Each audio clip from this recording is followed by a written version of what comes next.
IAS का full form भारतीय प्रशासनिक सेवा होता है। यह भारत की सबसे प्रतिष्ठित और कठिन सिविल सेवा परीक्षाओं में से एक है। आईएएस अधिकारी कौन होते हैं, इस तरह के सवाल हर कोई जानना चाहता है। सरकारी प्रशंसक यानी कि आईएएस अधिकारी भारत सरकार के विभिन्न विभागों में प्रशासनिक पदों पर नियुक्त होते हैं। जनता के सेवक होते हैं। कहने का मतलब यह है कि वे जनता की सेवा करने और देश के विकास में योगदान देने के लिए काम करते हैं। आईएएस अधिकारी सरकार की नीतियों के क्रियान्वयन में महत्वपूर्ण भूमिका निभाते हैं। आईएएस अधिकारियों के कार्य क्षेत्र बहुत विस्तृत होते हैं और वे विभिन्न पदों पर नियुक्त होते हैं, जैसे कि जिला मजिस्ट्रेट, डीएम जिला प्रशासन का प्रमुख अधिकारी होता है और जिले के शासन प्रशासन की जिम्मेदारी संभालता है। कलेक्टर जिला राजस्व अधिकारी होता है और राजस्व संग्रहण, भूमि अभिलेख, रख रखाव आदि कार्यों का प्रभारी होता है।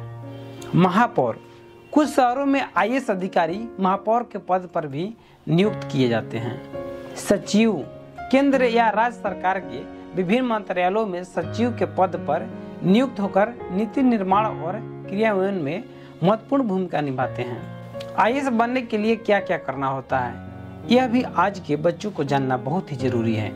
आईएएस बनने के लिए संघ लोक सेवा आयोग यानी कि यूपीएससी द्वारा आयोजित सिविल सेवा परीक्षा उत्तीर्ण करनी होती है। यह परीक्षा 3 चरणों में होती है।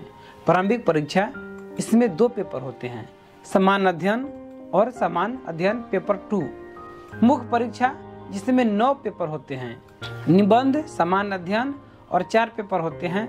विकल्प विषय 2 पेपर होते हैं, निबंध और भाषा।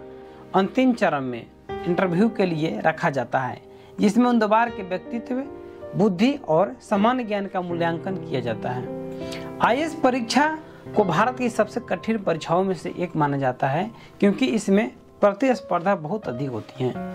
यदि आप आईएएस बनना चाहते हैं तो आपको कड़ी मेहनत, समर्पण और दृढ़ संकल्प की आवश्यकता होती है।